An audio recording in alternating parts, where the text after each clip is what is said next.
Franklin اپنی سوانح عمری میں لکھتا ہے کہ 8 سال کی عمر میں نے بہت دنوں میں کچھ پیسے جمع کیے۔ ایک لڑکے کو سیٹی بجاتے دیکھا جو مجھے بہت پسند آئی، اور وہ تمام پیسے دے کر میں نے سیٹی اس سے خرید لی اور خوشی کے مارے پھولا نہ سمایا۔ گھر آ کر معلوم ہوا کہ میں نے اس پر اس کی اصل قیمت سے چگنے دام خرچ کیے ہیں، جن سے کئی اور کھلونے بھی میں خرید سکتا تھا۔ میں رنج کے مارے رونے لگ گیا، اور میرا یہ افسوس اس خوشی سے کہیں زیادہ تھا۔ لیکن اس چھوٹے سے واقعے نے میرے دل پر ایک دیر پا اثر قائم کیا۔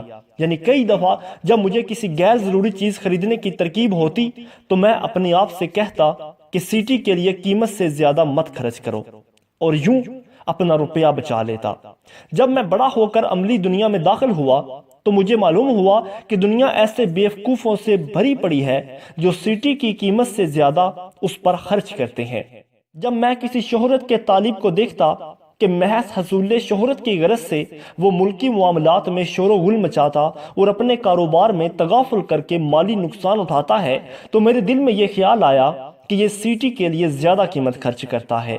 اگر میں نے کوئی ایسا آدمی دیکھا جو نفیس لباس، نفیس سامان اور کردے فر پر مست تھا، اور ان چیزوں کے لیے اس نے قرض لیا تھا اور انجام کار جیل خانے میں بھیجا گیا، تو میں خیال کرتا افسوس اس شخص نے کتنی زیادہ قیمت سیٹی کے لیے دی ہے۔